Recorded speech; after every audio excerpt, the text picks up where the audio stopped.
오늘도 참 하나님의 말씀은 끊임없이 우리에게 주어지는데 마가복음 마지막 시간이에요. 참 아쉽기도 하고 또 감사하기도 하고, 마가복음을 마치면서 굉장히 놀라운 비밀들이 마지막에 열려가는 것을 보게 됩니다. 우리가 아마 각자 하나님께서 주신 말씀들이 다 있으리라고 생각을 합니다. 성모영신 예배 드릴 때 금년 한 해는 나와 우리 교회를 통해서 이방인들이 하나님을 높이는 일들이 일어나야 되겠다, 그런 말씀을 다니엘서 4장 1절에서 3절까지 금년에 주시는 방향으로 받았습니다. 아침에 잠깐 묵상하는데 사마리아 여인이 주님을 만나고 난 이후에 사람들에게 가서 그리스도를 만났다고 얘기를 합니다. 예수님 만나면 사마리아 여인처럼 살아야 되지, 그런 마음을 주십니다. 여러분들, 제일 행복한 사람이 누구냐면 자기 삶의 목적이 분명한 사람은 행복한 사람입니다. 그래서 저는 철학이라는 과목은 별로 안 좋아하는데 철학이라는 단어는 굉장히 좋아해요. 그게 무슨 얘기냐면 자기가 살 수 있는 철학이 말씀으로 정리된 사람은 흔들림이 없어요. 목회를 처음 시작했는데 교회에 방향이 없는 거예요. 그리고 설교에 방향이 없는 거예요. 사역에 방향이 없는 거예요.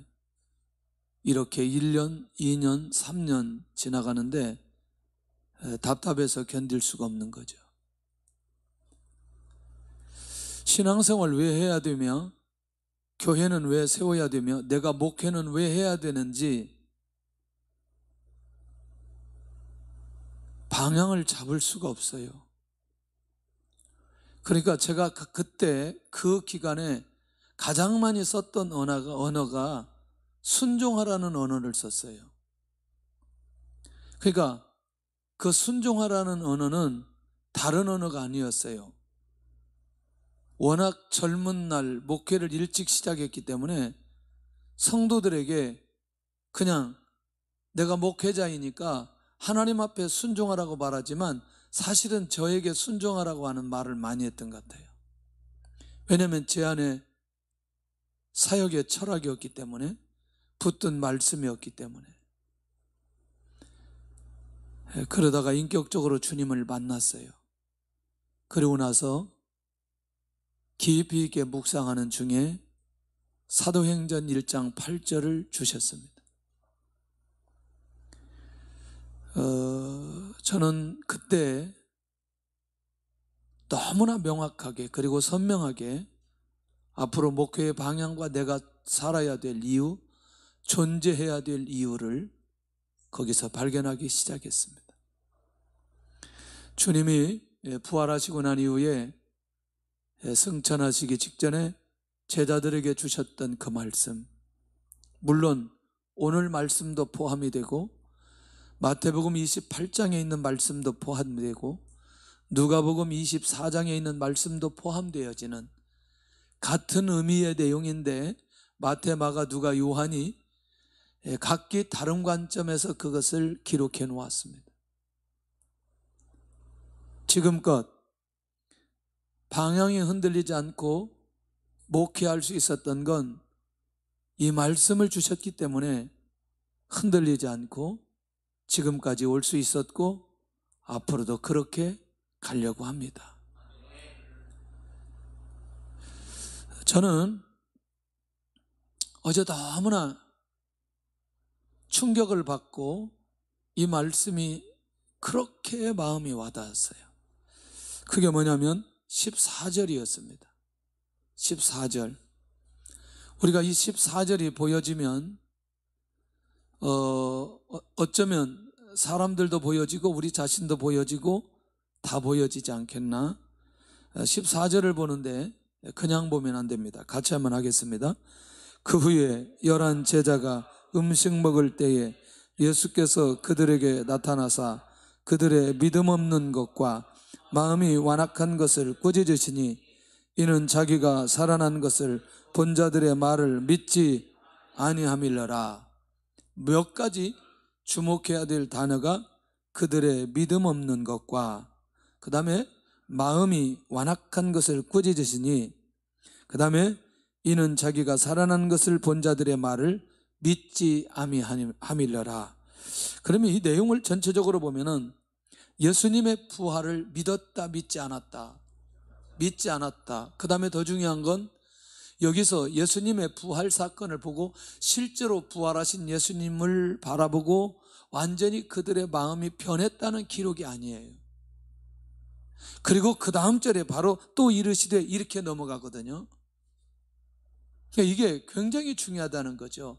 우리가 여기에서 오늘은 마지막 말씀인데 저는 이 마지막 말씀을 어느 때에 어떤 사람들에게 주신 것이 오늘 너무나 귀한 초점이라고 생각을 합니다. 결국 이 마지막 말씀을 아직 부활의 믿음을 갖지 못한 상황에서 이 말씀을 주셨다는 거죠. 어떠세요? 오늘 16장 14절을 보면은 부활에 대한 기대가 무너지고 자기 삶으로 돌아가 버린 11 제자들에게 마지막 말씀을 주시고 있다는 거거든요. 부활에 대한 기대가 무너지고, 다시 말하면 예수님의 십자가의 죽음과 부활이 무너졌다는 건 예수님이 메시아라는 사실을 믿을 수 없다는 얘기거든요. 그리고 자기 삶으로 돌아가 버렸다는 거죠. 이미 십자가 현장에서 보여진 제자들의 믿음이에요. 이걸 믿음이라고 말하지만 사실은 불신앙이죠. 왜? 그 자리에 없었기 때문에. 고난 속에 계신 주님과 함께하지 못했던 제자들은 그냥 단순하게 고난 속에 함께하지 못했다 이런 정도의 말이 아니고 예수님의 십자가의 부활 사건을 믿지 않았기 때문에 그들이 고난 속에 계신 주님과 함께하지 못했거든요. 그러니까 단순하게 골고다 언덕에서 십자가에 죽으시는 주님과 함께 있지 않아서 이게 아니라는 거예요. 이건 겉으로 드러나는 행위일 뿐이지 그들 내면적인 것은 예수님이 메시아라는 사실이 믿어지지 않으니까 결국 우리가 저 예수님께서 십자가에 죽으시는 그 현장까지 가야 될 이유가 없었다는 거죠. 이게 예수님의 제자들이었어요. 다시 정리를 해보니까 그들의 마음이 완악해서 책망받을 때 마지막 말씀 주셨다는 얘기거든요.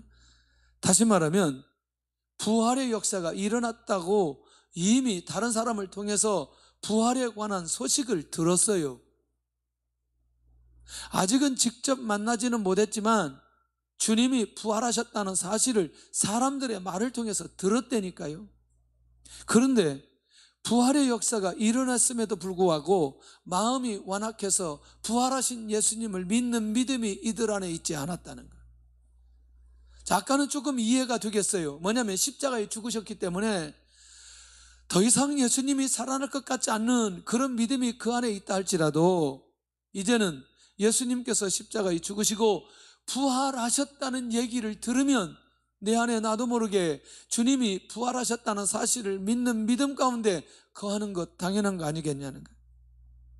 이미 주님에게서 마음이 떠나버린 제자들의 모습을 발견할 수 있다는 거예요. 오늘 14절의 본문이 우리에게 계속해서 제자들의 마음이 어떤 마음인지를 살펴볼 수 있다는 거죠.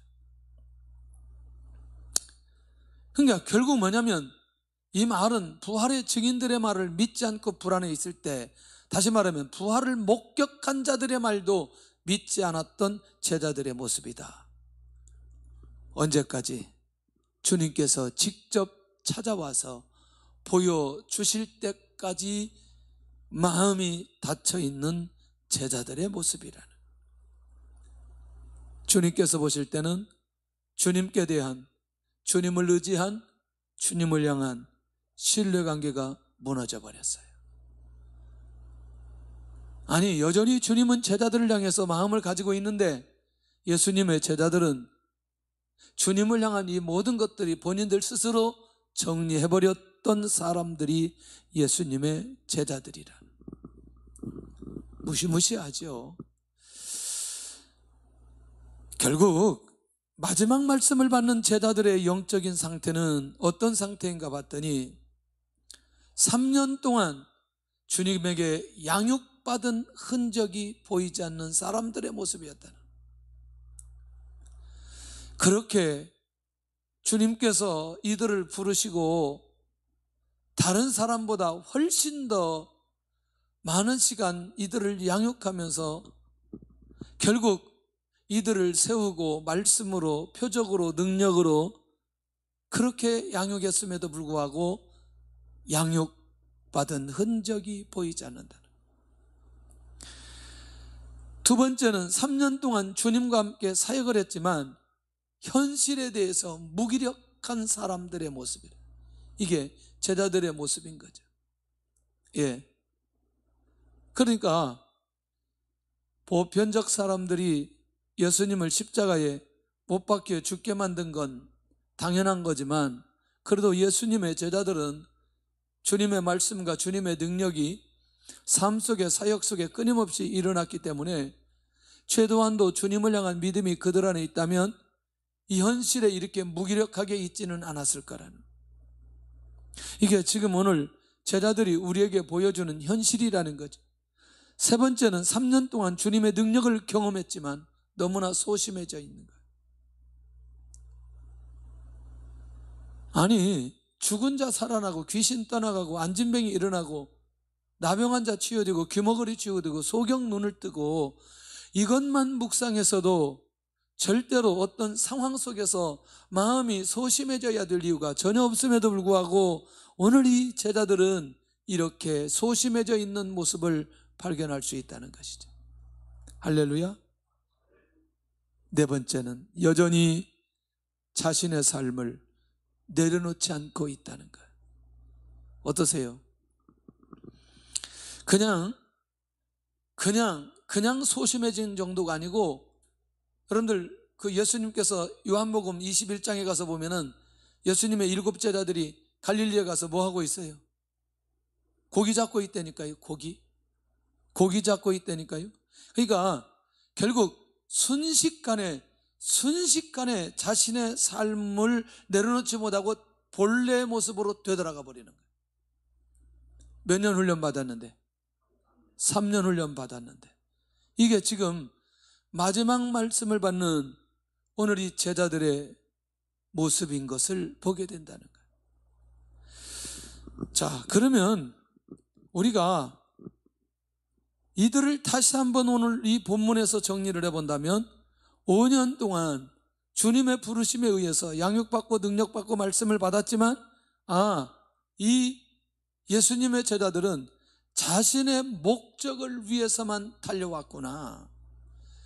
주님을 위해서, 주님에 의해서, 주님을 증거하기 위해서, 주님을 선포하기 위해서 주님께서 이들을 부르시고 그렇게 훈련하시고 그렇게 많은 것들을 보여주셨음에도 불구하고 궁극적으로 이들을 통해서 나타나는 건 결국 주님을 이용해서 자기 목적을 이루고자 하는 그 모습들이 오늘 예수님의 제자들에게 너무나도 강력하게 일어나고 있는 것을 보게 된다는. 또 한 가지 볼 수 있을까요?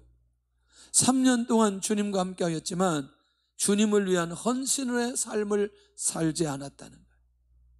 이게 우리가 오늘 이 본문을 통해서 발견해야 될 기가 막힌 예수님의 제자들의 영적인 상태라는 것을 우리가 알 수 있다는 거죠. 그렇다면 3년의 양육의 결론이 결국에는 자기 직업으로 돌아가고 이제는 주님께서 말씀하신 증인의 삶과 전혀 상관없는 삶으로 가버렸던 이 시점. 그런데 우리가 좀 이제 잘 좀 살펴보면 놀라운 비밀이 하나 있어요. 뭐냐면 우리 하나님께서, 우리 주님께서 놀라우게도 아직 준비되지 않았을 때에도 사명을 주시고 부르시더라는 거예요. 이게 굉장히 놀라운 거예요. 여러분 어떠세요? 모세를 부르실 때 출애굽기 4장 10절에 뭐라고 얘기하냐면 나는 입이 둔하고 뻣뻣하다고 고백할 정도로 준비되어 있지 않는 모세. 순종하겠다는 게 아니고 나는 정말 말을 잘 못하니까 내가 하나님의 부르심에 내가 그렇게 쓰임받을 수 있는 그런 사람은 아닙니다. 그러나 하나님께서 모세를 부르실 때는 이미 모세를 하여금 하나님의 백성들을 이끌고 가나안 땅에 가야 되는 엄청난 사명을 모세는 충분히 감당할 수 있도록 하나님께서 역사해 주시는 계획 속에 하나님께서 이 모세를 부르셨거든요. 살펴보니 우리는 이런 생각을 해보는 거죠. 내가 영적으로 뜨거울 때, 내가 정말 영적으로 깨어 있을 때, 내 목숨이라도 하나님 앞에 드릴 수 있을 그때에, 내가 내 모든 것들을 들여 헌신할 수 있을 그때에 하나님께서 우리에게 말씀해 주시고 우리를 부르시고 우리에게 사명을 주시는 것 같은데, 오늘 하나님께서는 이렇게 모세처럼 예수님의 제자들처럼 그렇게 완벽한 준비가 되지 않았다 할지라도 하나님의 계획이 그 안에 있을 때에는 하나님께서 가차없이 시간을 늦추지 않고 그렇게 부르시면서 하나님의 일을 감당하도록 역사해 주시는 것을 보게 된다는 거예요. 어떠세요? 하나님께서 사무엘을 부르실 때는 사무엘에게 말씀해 주실 때 그가 지도자로 다 서 있을 때 주셨나요? 아니면 10대 때 주셨나요? 10대 때 주셨어요. 하나님께서 요셉에게 꿈에 대한 비전을 주셨을 때는 30세에 주셨어요? 10대에 주셨어요? 어릴 때 아직 그것을 분별하고 감당하기 어려울 그때에 하나님께서는 이미 비전을, 꿈을 통해서 비전을 주시고 그걸 붙들게 만들고, 성취는 누가 하시느냐? 하나님께서 하시도록. 결국 오늘 이 모세도 하나님께서 이때에 자기가 부족하다고 느끼는 그때에, 두려움을 가지고 있는 그때에 하나님께서 이 모세를 부르셔서 이 엄청난 사명을 그에게 감당하도록 역사해 주셨던 것을 보게 된다는 거예요. 에레미야의 1장에 가서 보면은 에레미야를 하나님께서 부르십니다. 내가 모태에서부터 너를 알았고 내가 태어나기 전부터 너를 구별하였다. 하나님께서 이렇게 말씀하십니다. 그러니까 에레미야가 뭐라고 말하냐면 나는 아이라 말을 할 줄 모릅니다. 그렇게 이제 대답하는 거죠. 그러니까 여호와 하나님께서 뭐라고 말씀하시냐면 내 입에 내가 할 말을 너에게 내가 주겠다. 너는 아이라고 말하지 말아라. 그렇게 하면서 하나님께서 이 에레미야를 부르시는 것을 보게 된다. 자기가 아이니까 절대로 하나님께서 나에게 말씀하신 그대로 내가 사명 감당하기에는 내가 너무나 어렵습니다. 그런 말 하지 말으라는 거죠.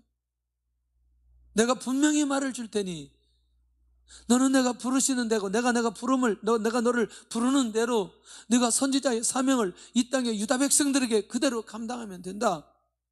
그건 하나님의 계획 속에 진행되는 것이기 때문에 그냥 에레미야는 받으면 되는 거예요. 여러분 좀 놀라야 돼요. 우리는 왜 그러냐면 사도행전 9장에 가서 보면 주님께서 사울을 부르신단 말이죠. 다메섹 도상에서 그냥 불러요. 부르는데 이게 사울이 왜 부르는지 모르는 거예요. 주님이 왜 나타나는지 모르는 거예요. 그리고 사실은 사울에게 주님이 나타나셔서 지금 무슨 내가 너를 왜 나타나는지 이 얘기를 하지 않아요. 누구에게 이 사울에 관한 얘기를 하냐면 아나니아에게 사울에 관한 얘기를 하고, 그리고 너 아나니아의 집에 가라. 아나니아가 너를 위해서 기도해 줄 거다. 그러니까 주님께서 아나니아에게 뭐라고 말하냐면 그 사울은 그렇게 그리스도인들을 핍박하고 그리스도인을 죽이려고 하는 사람인데 내가 왜 그 사람 기도해 줘야 되느냐. 이렇게 할 때에 그 아나니아에게 우리 주님이 뭐라고 말씀하시냐면 내가 이방인들을 구원하기 위해서 택한 나의 그릇이다. 그 말은 지금 사울이 변화되기도 아니하고 지금 핍박 중에 있고 눈이 가려서 보지 못하는 상황 속에 이미 핍박 중에 있는 상황 속에 그를 불러서 이방인 선교사로 세웠다라는 사실을 말하고 있는 거 아니냐는 거예요. 우리는 너무나 많은 것을 착각하면서 간다는 거예요. 그 착각하면서 가는 게 뭐냐면 결국 내가 완벽할 때에 하나님께서 부르시고 역사하신다는 생각을 우리 스스로 하고 있다 보니 우리도 모르게 우리의 자신들이 율법적으로 한없이 수도 없이 정죄하면서 결국 그 상황을 극복하지 못하니까 부르심에 대해서 나를 향한 부르심과 은혜를 내려주심에 대한 그 시점이나 그 감각이 있지 못한다는. 아니 지금 돌아오지 않았지만 아직 지금 예배자가 되지 못했지만 아직 그가 지금 말씀이 들려지지 않았지만 아직 구원의 확신이 있지 않았지만 이미 하나님의 계획 속에 있는 사람은 그 상황이 어떤 상황이든지 간에 하나님께서는 그 계획이 변하지 않고 끊임없이 유지하시는 것을 보게 되고 한번 부르시기로 작정한 사람은 그 사람의 상황과 상관없이 하나님께서 부르시는 것을 보게 되더라는 거예요. 아니 그런데 이제 여기 이제 우리가 착각하면 안 된다는 거죠. 근데 진짜 하나님 앞에 부르심을 받고 쓰임 받을 때는 어떤 때냐면 회복이 되는 거죠. 이미 회복시켜가지고 지금은 부르실 때의 시점을 얘기하기 때문에 너무나 혼돈하지 않기를 바랍니다. 할렐루야. 예를 들어서 사울도 그렇게 부르심을 받고 다소에 가서 3년 6개월 그렇게 3년 반 동안 그렇게 훈련하고 준비하고 난 이후에 안디옥 교회에 와가지고 그때부터 본격적으로 사역하는 것들을 보면 굉장히 놀라운 비밀들이 있다는 거죠. 그러니까 이 부분에 대해 일단 부르심에 대한 이해가 우리 안에 정확하게 정리되고 이것은 우리뿐만 아니라 사람들에 대한 시각과 사람들에 대한 자세들이 매우 중요하다는 거예요. 제가 우리 사역자들이 안타까운 게 있어요. 뭘 안타깝게 생각했냐? 찬양을 못하는 거예요. 찬양을. 그러니까 그 찬양을 뭐 음정을 틀린다 이 말이 아니에요. 뭐 박자를 안 맞는다 이 말이에요. 영성이 하나도 없다는 거예요. 오늘 근데 찬양하는데 은혜가 되는 거예요. 와, 이야, 야, 안 되는 사람들 자꾸 세우면 되는구나. 응? 오, 막 은혜가 돼. 어우, 야, 할렐루야. 이대로 막 가도 될 것 같다. 오늘 그냥 계속 찬양으로 갈 것 같다. 어떤 사람은 막 악보를 읽지를 않나, 막 그냥. 어떤 사람은 영성이 하나도 없네. 지난번에 MT 가가지고 한번 쫙 이렇게 같이 찬양하고 났는데 그 뒤로 약간씩 막 변하기 시작하는 거예요. 나중에 지나고 나서 보면 우리 같이 평준화가 되는 거예요. 이게 얼마나 중요한지요. 이상한 비밀이 하나 있어요. 모든 영역입니다. 모든 영역인데 이런 게 있었어요. 그건 이제 저도 들은 얘기인데 천호동의 어느 교회에 이제 교회에서 이렇게 탁구를 치는데 전부 다 똑딱볼을 치더라는 거예요. 근데 어느 사역자가 나왔는데 이 사역자가 탁구를 좀 친 사람이라는 거예요. 그러더니 한 몇 개월 1년 지났더니 온 교회가 수준이 비슷하게 다 올라가 있더라는 거예요. 와, 여러분들 이게 영적으로 비밀이 많거든요. 결국 뭐냐면 나중에 시간이 지나고 나니까 예수님의 제자들이 예수님이 원하는 사역을 해내는 것을 보게 됩니다. 나중에 그걸 좀 이따 보면 우리가 알겠는데 어쨌거나 오늘 우리가 이렇게 사울을 부르시고 에레미야를 부르시고 모세를 부르실 때 또 사무엘을 부르실 때 요셉을 부르실 때 어느 시점에 부르셔서 그것을 맡기시는지에 대한 감각들이 우리 안에 있어야 될 필요가 있다는 거예요. 할렐루야. 그럼에도 아직 준비되지 않고 믿음을 갖지 못한 상황 속에 그럼에도 부르시고 맡기시는 하나님의 사명, 할렐루야, 놓지 않기를 바랍니다. 그렇다면 자 보세요. 또 이르시되 이렇게 나가는데 가장 중요한 마지막 유언의 말씀이 뭐냐면 온 천하에 다니며 만민에게 복음을 전파하라. 여러분 이게 굉장히 중요한 얘기예요. 이제부터 몇 가지 이제 이 내용들 우리가 굉장히 많이 공감하는 내용이고 들었던 내용인데 이 부분에 대해서 몇 가지만 우리가 이제 정리하고 좀 가겠는데요. 여러분들, 예수님이 공생의 사역 기간에 복음 전파의 대상은 주로 제자들을 중심으로 한 유대인들이었어요. 맞잖아요. 예, 물론 이방인 지역에도 가기도 했지만 주로 대상들이 유대인이었어요. 그런데 오늘 주님께서 제자들에게 마지막 말씀을 하시면서 결국 유대인들을 중심으로 한 그 대상을 어떻게 확장시키는지, 그래서 이제 우선 이거를 보고 그 다음에 넘어가야 되겠는데, 주님은 가장 많은 시간을 누구와 함께 하였느냐? 제자들과 함께 했어요. 그럼 여러분들, 제자들에게 복음을 전했나요? 아니면 증인의 삶을 살도록 체질화시켰나요? 그렇습니다. 그러니까 사실은 3년이라는 기간 속에 예수님의 제자들이 가치관이 바뀌어져야 되는 거죠. 그 다음에 행동이 바뀌어져야 되는 거죠. 그 다음에 삶으로 나가야 되는 거죠. 그러니까 말씀으로, 그 다음에 행동으로, 그리고 직접 보여주면서 3년 동안 그들과 깊은 교제했던 것을 보게 됩니다. 다른 말로 말하면 아까 말한 대로 양육한 거죠. 이제 이렇게 해놓고 예수님의 제자들에게는 이 복음의 대상이, 이 복음을 어떤 대상에게 복음을 전해야 되는지에 대한 방향성을 가장 먼저 15절에 말씀하고 있는 것을 보게 된다는 거죠. 여기 보니까 온 천하에 다니며 만민에게 복음을 전파하라. 할렐루야. 예루살렘으로부터 시작된 이 복음이 어떻게 누구에 의해서 확장되어야 될지를 명확하게 이 마지막에 우리 주님께서 제자들에게 말씀하고 있는 걸 보게 된다는 거죠. 자, 다시 이 말씀을 받고 예수님의 제자들이 바로 온 천하에 다니며 만민에게 복음을 전파하나요? 안 해요. 안 해요. 전부 다 어디에 모여 있어요? 예루살렘에 모여 있어요.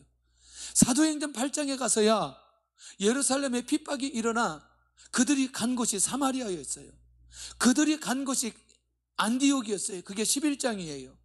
그러니까 예루살렘에 일어났던 이 복음의 역사가 천하 만민에게 확장되어야 되는데 확장되지 않으니까 무엇을 통해서 확장시키느냐? 핍박을 통해서 확장시켜가는 것을 보게 된다는 거예요.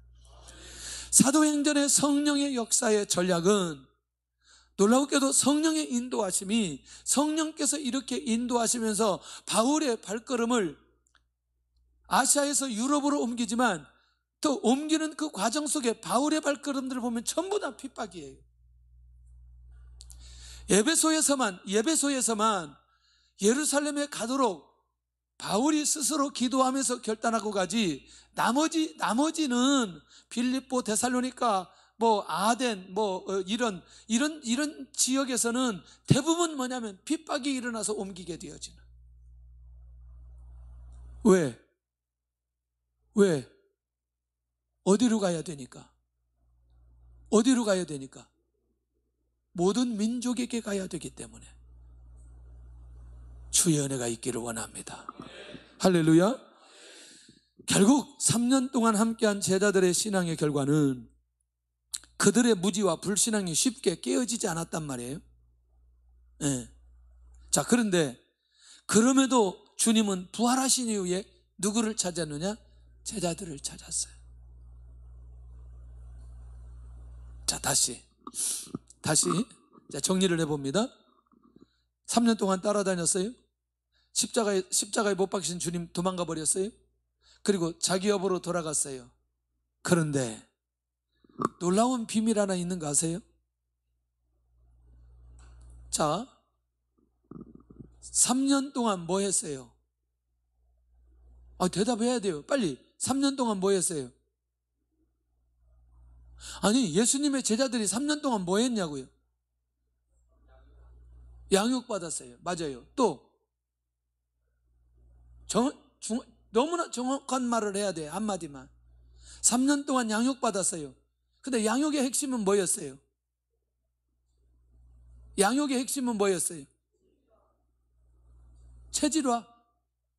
체질화나 양육이는, 그러니까 뭐에 대한 체질화? 그렇죠. 전도자로. 그러니까 자기 안에 지금 갈릴리 와서 고기를 잡은 건 사실이지만 이미 자기 몸은 전도자로 살아가는데 3년 동안 체질화되었어요. 그러니까 다시 뭐만 붙들면, 이 복음만, 주님이 마지막 주신 이 말씀만 붙들면 그들이 행동으로 옮기는 건 어렵지 않는 거예요. 할렐루야. 예. 왜냐하면 이미 그렇게 지금까지 살아왔고 지금까지 달려왔기 때문에 전혀 문제가 되지 않는 거예요. 뭐가 문제가 되는지 알아요. 그렇게 살아가면서 사람들을 만나면서 복음을 전하는 건 이건 문제가 되지 않아요. 이게 3년 동안 행동이 변화된 예수님의 제자들을 향하여 주님께서 약속해 주신, 또 이 주님께서 마지막 주시는 이 비밀들이 여기에서 열리게 되어지는 것을 보게 된다는 거예요. 이제 복음의 대상이 유대인이었지만 제자들은 천하 만민으로 가는 이 엄청난 사명을 그들에게 주시고 이 일을 감당하도록 역사해 주시는데, 놀라웠게도 주님이 한 번도, 마지막 가서 이제 여기 19절에 가서 얘기하겠지만 이들에 대해서 전혀 고민하지 않고 이 말씀을 계속해서 그냥 던지고 계시는 것을 보게 된다는 거예요. 그래서 우리가 많이 그 스피릿, 철학에 대한 부분도 중요하지만 행동이 바뀌어지는 거, 행동이 그렇게 살아내는 거, 이게 너무나 중요해요. 저는 이게 너무나 중요해요. 예, 그러니까 다분하게 우리가 신앙생활을 할 때 삶이 변하지 않은 이유는 생각만 변하도록 말씀을 받은 사람하고 행동이 변하도록 말씀을 받은 사람하고, 행동이 변화되어 있으면 아직 내가 생각이 못 미쳐도 나중에 이 하나님의 말씀이 들어오고 내 행동이 일체감이 되어질 때 그때부터 복음의 역사가 일어나게 되는 것을 보게 된다는 거예요. 자, 그러면 복음을 받고 세례를 받은 사람은 구원 얻을 것이라. 자, 구원은 어떤 사람이 받았다고 할 수 있느냐? 죄를 해결하기 위해서 주님이 십자가에서 죽으시고 부활하셨다는 사실을 믿는 사람이 구원받은 거예요. 자, 이걸 좀 이해를 하고 가야 돼요. 그러면 세례받은 사람은 어떤 사람이냐 봤더니 믿음으로 죄 씻음을 받고 그리스도와 연합되었다는 사실을 공적으로 고백하는 거예요. 그 내가 예수님 믿고 구원받았어요. 나는 죄 씻음 받았어요. 그런데 이 세례는 내가 공적으로 세례 받았고 내가 죄 사함을 받았다는 사실을 공적으로 시인하는 거예요. 내가 누구라는 걸, 그리스도인이라는 걸, 내가 하나님의 자녀라는 걸. 그러니까 이것도 꼭 필요하다는 거죠. 여러분들 개인적으로 믿고 구원받지만 그러나 공적으로 많은 사람들 앞에 내가 공식적으로 예수 그리스도 믿고 내가 그리스도인이 되었다는 사실을 고백하는 이거 매우 중요하다. 할렐루야. 결국 마태는 모든 족속으로 세례를 베풀리라고 이걸 기록하고 있습니다. 그러니까 세례 베풀리라고 하는 건 결국에는 구원의 역사가 일어나야 된다는 얘기예요. 자, 세 번째 마지막 말씀 핵심이 뭐냐면 복음을 거절하는 사람은 정죄를 받으리라, 이거죠. 그러니까 심판의 기준은 복음을 받고 거절하는 것이 기준점이 될 것이다. 이게 얼마나 중요한 일인지 몰라요. 예수님의 제자들의 그 사명은 사람들로 하여금 구원과 심판으로 가도록 전하는 결정적인 가름대가 되어지는 이 복음을 전하라는 거거든요. 자, 대상은 천하 만민이에요. 그리고 그들이 세례받도록 하는 거예요. 세례받는 것은 결국에는 구원의 역사가 일어나도록 하는 거예요. 그런데 이 복음을 거절하는 사람은 정죄를 받는데 그 사람은 심판을 받게 될 것이다. 근데 여러분들 이걸 단순하게 다른 사람에게 주지 아니하고 이 특권을 예수님의 제자들에게, 그것도 부활에 대한 확신도 없고 불안하고 지금 마음이 완악해서, 아니 실제 부활의 실체가 왔는데도 그들의 마음의 문을 열고 내가 믿음이 없는 걸 용서하여 주옵소서, 그렇게 주님 앞에 고백하고 나가야 될 예수님의 제자들이 아님에도 불구하고 이 놀라운 비밀들을 주님께서 이들에게 열려주시고 있는 거 아니냐는 거예요.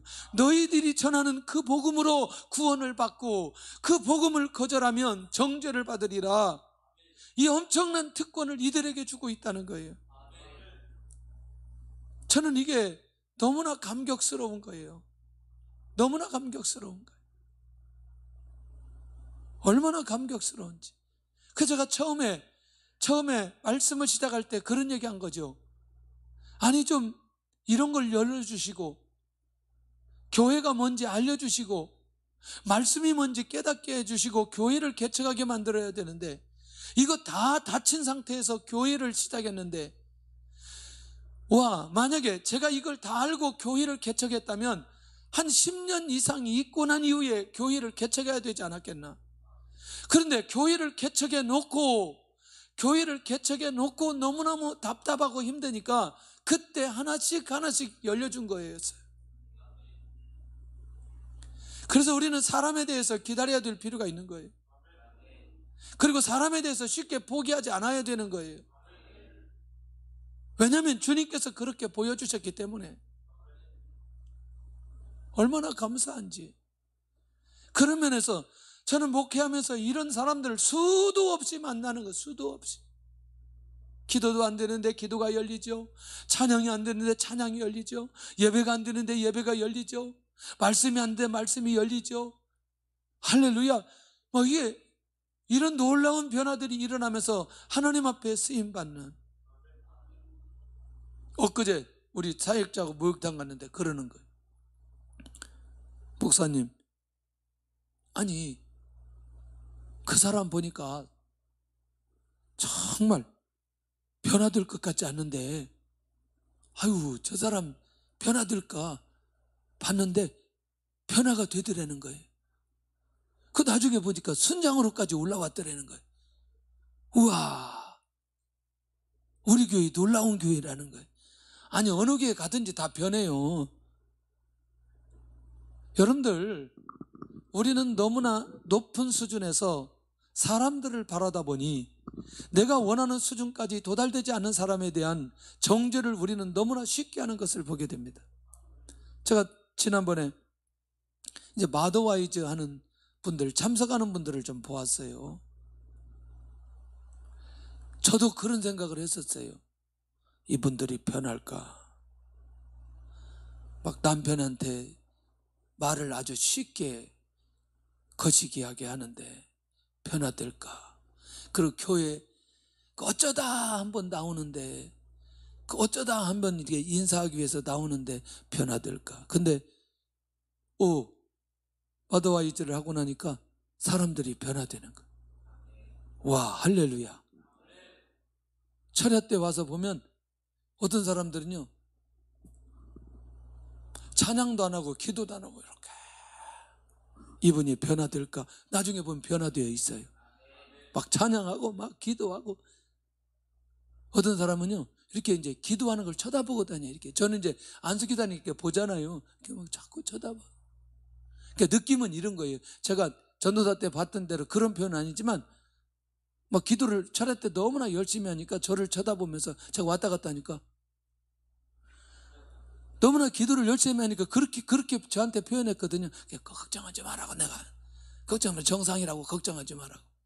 그런 이런 표현은 아니지만 이 교회 너무나 이상하다. 근데 자기가 그렇게 기도하고 있는 거 아세요? 나중에 우리는 갈수록요 우리 나름대로 어떤 기준점을 정해놓으니까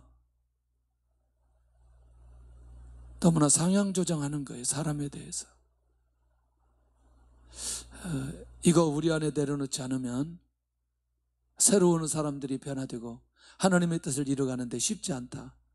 그런데 이제 이게 저는 더 충격적이었어요. 왜냐하면 주님이 말씀하시는 것 중에 그냥 증인의 삶을 살아라 이런 게 아니고 믿는 자들에게는 이런 표적이 따르리니 이렇게 하거든요. 그런데 오늘 이 예수님의 제자들에게 뭘 약속하느냐? 그들은 내 이름으로 귀신을 쫓아낼 것이다. 이제 이 말이 굉장히 중요한데, 아니 지금 아까 얘기한 대로 예수님의 제자들이 이런 상태인데 귀신을 쫓아내는 능력을 그들에게 주시면서 사명을 맡긴다는 거거든요. 그 영적인 권세를 그들에게 주어버리는 거예요. 이게 너무나 충격적인 거죠. 이거 주님만 행하셨거든요. 그런데 주님께서 마지막 말씀하시면서 이 권능까지 제자들에게 다 주시는데, 축사는 공중의 권세 잡은 자를 제어하는 주님의 능력이에요. 그러니까 제자들이 기도할 때, 사도들이 기도할 때, 전도자들이 기도할 때, 이 축사 사역을 하게 될 때에 공중의 권세 잡은 자, 흑암의 세력들, 악한 영들이 다 묶이게 되어지는 거거든요. 이것들까지 위임해서 주신다는데 얼마나 놀라운 일인지. 그래서 전도자들에게는 하나님께서 남다른 능력과 은사와 주의 권세가 있다는 사실을 아셔야 돼요. 우리 모두도 내가 그렇게 복음을 전하는 이 전도자가 되어졌을 때에 이 주의 능력이 가는 곳곳마다 일어나게 될 줄로 믿습니다.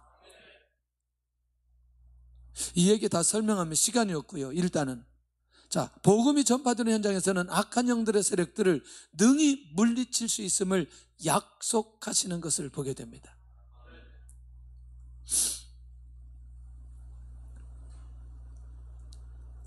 시간이 없는데 얘기를 좀 할까요? 처음에 이제 우리가 중국에 갔는데요, 너무나 놀라운 현상이 있는 거예요. 무슨 현상이냐면 이런 현상이에요. 잠을 자는데 잠을 너무나 깊이 자게 하는 거예요. 그러니까 이게 그냥 집에서 잠을 잘 때나 무슨 열차를 타고 갈 때나 비행기를 타고 갈 때나 이 땅에서 3개월 정도를 제가 사는데 잠만 자면 깊은 잠을 자게 만드는 거예요. 그러니까 이렇게 잠을 많이 자면 안 되는 거거든요. 근데 나중에 한 2달 지나 3달 지나면서 이게 영적인 문제라는 사실을 깨닫기 시작했어요. 그리고 이렇게 있어서는 안 되겠다, 우리 기도해야 되겠다 하고 그때부터 뭘 시작했냐면 이 나라의 역사하는 악한 세력들을 물리치기 위해서 이들이 가장 상징적으로 생각하는 곳에 가서 기도해야 되겠다. 만리장성, 천안문, 그 다음에 나중에는 학교, 여기 가서 기도하기 시작했어요. 어떻게 기도하느냐? 만리장성 쭉 올라갑니다. 토요일날 쭉 올라가요. 쭉 올라가가지고 여러분들 기도하면 바로 공안들이 내려와요. 그러니까 가서 한참 기도하고 내려오면 공안들 올라오고, 그 다음에 천안문에서는 이게 일단 기도하는 분위기면 안 되니까 그냥 걸어다니면서 기도하게 했어요. 그걸 계속 하게 했어요. 그런데 놀랍게도 이 기도를 시작하면서부터 자유해지기 시작해요. 몸이 자유해지기 시작하는 거예요. 예. 그러니까 여러분들, 이건 조금 더 깊은 얘기인데, 특별히 전도자들은 어디 가서 전도를 해보면 그 지역이나 그 가정이나 개인에 대해서 영적인 상태를 다른 사람보다 훨씬 더 빨리 알게 되어져 있어요. 왜냐하면 그 사람이 예수님 믿고 구원받아야 되기 때문에 그 사람이 지금 어떤 상태인지. 여러분들이요, 이렇게 설교하면 오늘 길어지는데, 신방을 갔어요. 신방을 갔는데 신방에 가서 앉자마자 졸리기 시작하는 집이 있어요. 이거 안 되는데, 왜냐면 제가 예배 인도자잖아요. 근데 신방 가서 딱 앉았는데 앉는 순간부터 졸리기 막 시작하는 거예요. 근데 이거 지금 이제 찬양해야 되고 기도해야 되고 설교해야 되는데 이 어간에 저는 그 안에서 영적인 싸움하고 있는 거죠. 영적인 기도하고 있는 거죠. 말은 못 하겠어요. 그런 집들을 제가 잘 얘기를 안 하는데 저 혼자만 알고 있는데 가면 앉는 순간부터 졸리기 시작하는 거예요. 왜 그럴까? 나중에 이제 하도 이제 그런 경우들을 많이 경험하면서 이제는 이제 그런 상황 벌어지면 바로 기도하기 시작하죠. 하나님, 예배를 방해하는, 이 가정에 하나님의 은혜를 방해하는, 이 가정에 하나님의 말씀을 방해하는 악한 세력들이 떠나게 하여 주옵소서. 그렇게 하면서 다시 회복되기 시작합니다. 근데 놀라웠게도 그런 집은 꼭 그 집에 그날 예배 드릴 때 주의 은혜가 있어요. 하나님의 계획된 게 있는 것을 보게 됩니다. 결국 여기 이걸 말하고 가야 되는데, 이 멜텔이라고 하는 사람이 급하고 강한 바람처럼 이라고 하는 그 책에 기록된 내용이 있어요. 전도자들이 한 마을에 갔는데 추장들이 그렇게 말합니다. 추장이 만약에 하나님의 살아계심이 내 안에 있으면 우리가 예수님 믿겠다. 그러니까 한 1000명 정도가 모여져 있는 거예요. 그래서 이제 전도자들이 기도하기 시작하는 거예요. 기도하기 시작해요. 하나님, 이곳에 복음의 역사가 일어나야 되겠습니다. 생명의 복음이 전해야 되겠습니다. 라고 하는 순간에 이 추장이 두려워서 떨기 시작하는 거예요. 그냥 그 기도만 했어요. 무슨 뭐 안수 기도도 아니고 그냥 그 기도만 했어요. 그러면서 이 추장이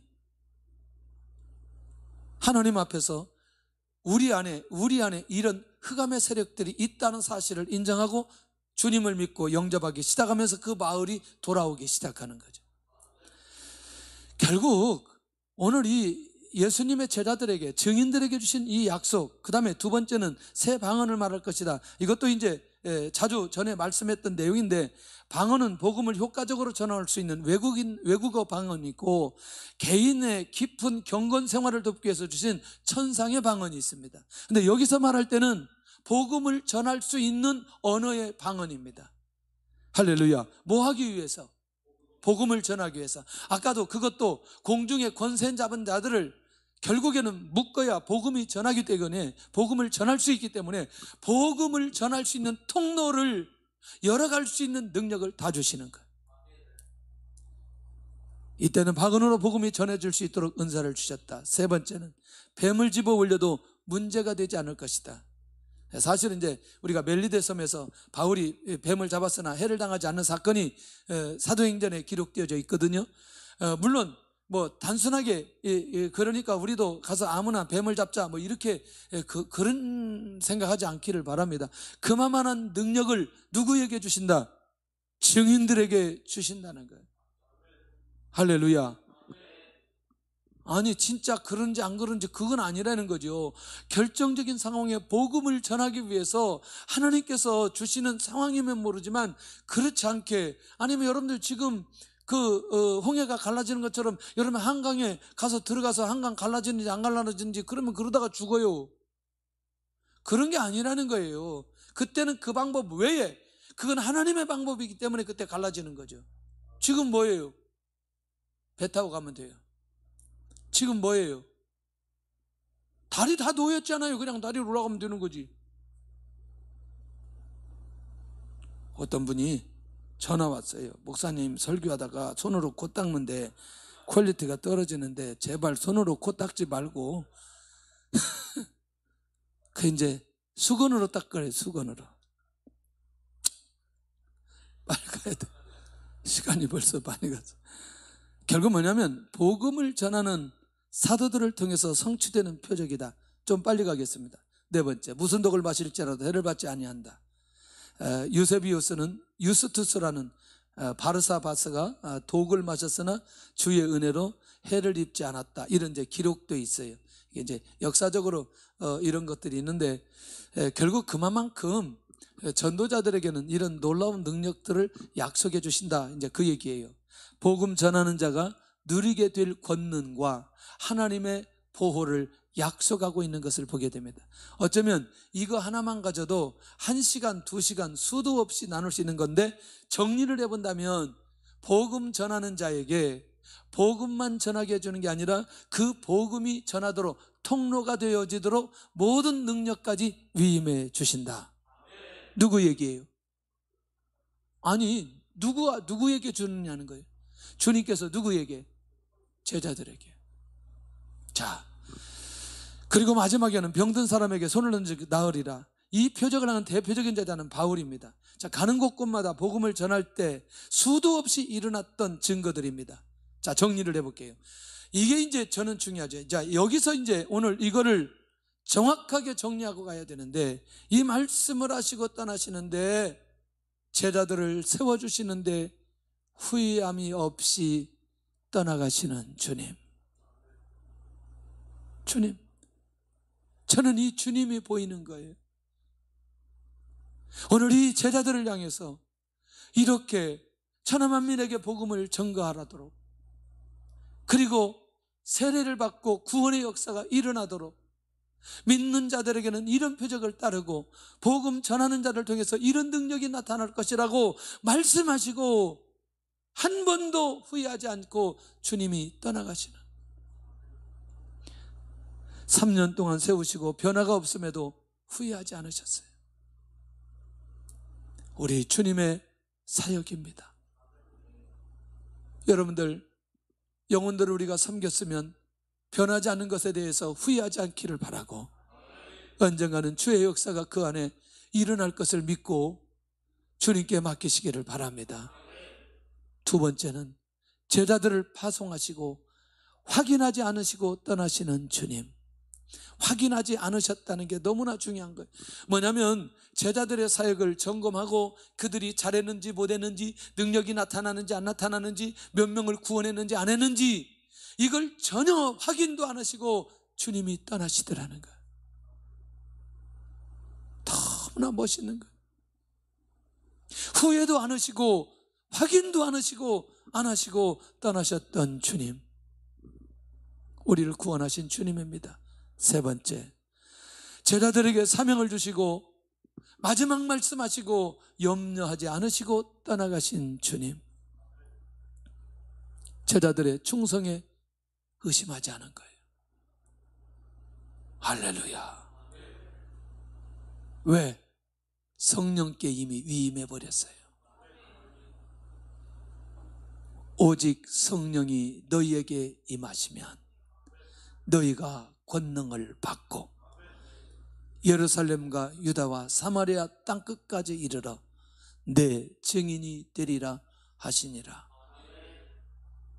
그냥 그것이 최종적으로 주님께서 제자들에게 주신 말씀이기 때문에 충성에 대해서 의심하지 않고 가신다는 게 얼마나 중요한지, 성령의 역사를 믿는 사람들만이 이렇게 후회하지 않고 확인하지 않고 염려하지 않고 떠나갈 수 있다는 것입니다.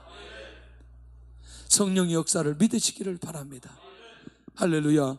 우리 주님의 그 모습이 저와 여러분들의 모습이 되었으면 좋겠다.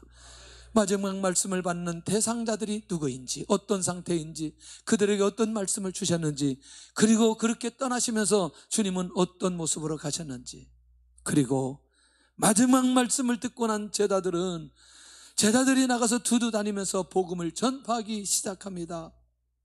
그리고 주님과 함께 하심으로, 주께서 함께 하심으로 따르는 표적이 일어나기 시작합니다. 주님은 떠나는데 주님이 함께 하셔요. 주님께서 맡기신 증인의 사명을 확실하게 감당하기 시작하는 것을 보게 되더라는 거예요. 결국 뭐죠? 주님께서 실수하지 않으셨다는 거예요. 후회하지 않으셨던 주님, 그 결과를 통해서 사도행전 1장 8절은 지금까지 성취되어 가고 있는 것을 보게 되더라는 거예요. 오늘 이 주님의 말씀이 내가 믿음이 부족할 때 부족하다고 생각하는 나에게 오늘 주신 말씀이라고 붙들 수 있기를 바라고, 주님께서 나를 세워주심에 후회도 하지 않으시고 확인도 하지 않으시고 결과도 보지 아니하시는 그 주님이 오늘 나를 구원하시고 나에게 사명을 주신 그분임을 믿으시기를 바랍니다. 부활 이후에 이들의 삶과 마지막 말씀을 듣고 난 이들의 달라진 삶이 오늘 나에게는 어떤 말씀으로 어떻게 들려지는지 한 주 동안 고민하면서 하나님의 인도 받았으면 좋겠고, 주님의 사역은 이 땅에서 완벽했고 이후에도 완벽하게 하셨다는 것입니다. 오늘 이 주님을 만나는 한 주가 되시기를 예수님의 이름으로 축원합니다. 마지막 결론은 나와 나의 믿음과 상관없이 사명을 주신 주님을 믿는가? 아직 준비되지 않은 나에게 찾아오신 주님을 만났는가? 아멘. 나는 주님의 부르심에 대한 확신이 있는가? 나는 주님의 부르심에 불안함이 있는가? 오늘도 주의 역사가 우리 가운데 일어나게 될 줄로 믿습니다.